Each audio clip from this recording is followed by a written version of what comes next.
Mhm. John chapter 6.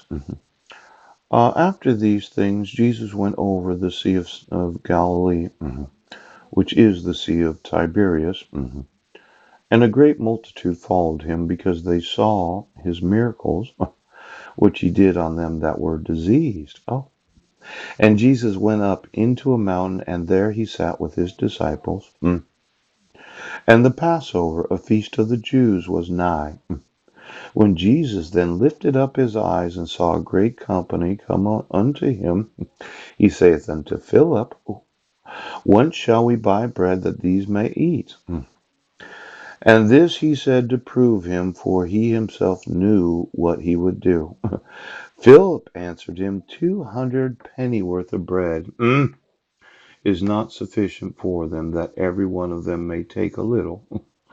One of his disciples, Andrew, Simon Peter's brother, saith unto him, There is a lad here which hath 5 barley loaves and 2 small fishes. But what are they among so many? And Jesus said, Make the men sit down. Now there was much grass in the place, so the men sat down in number about 5,000. And Jesus took the loaves, and when he had given thanks, he distributed to the disciples to them that were set down, and likewise of the fishes as much as they would.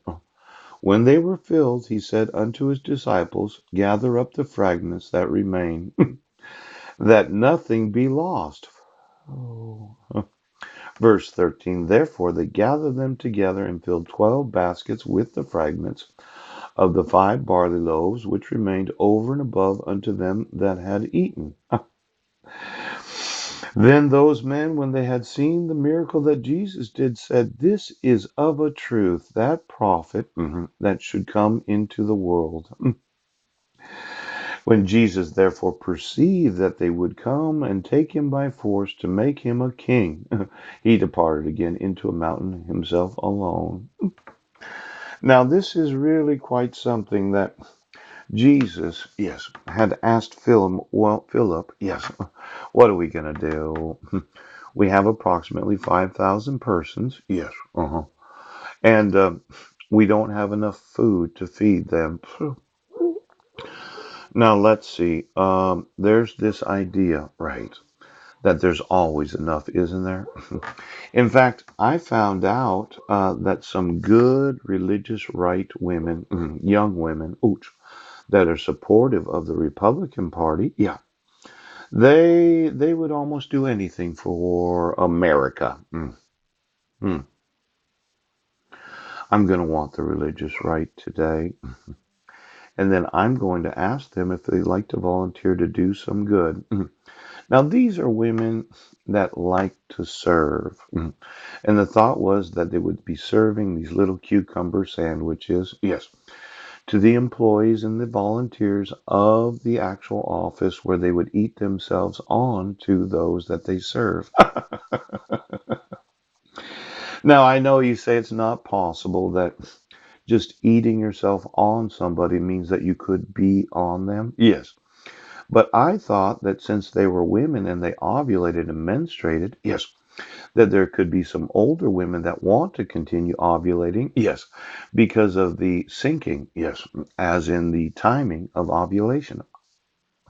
Now, my thought was, I don't want to be the ovaries. I really don't. I'd like to have some volunteers, 18 to 25, yes. And then some of those good Christian women that are 16 to 18 that just want to serve. They don't want to be on them. See, consenting adults can actually give each other massages. And I think the face of a woman is so very beautiful.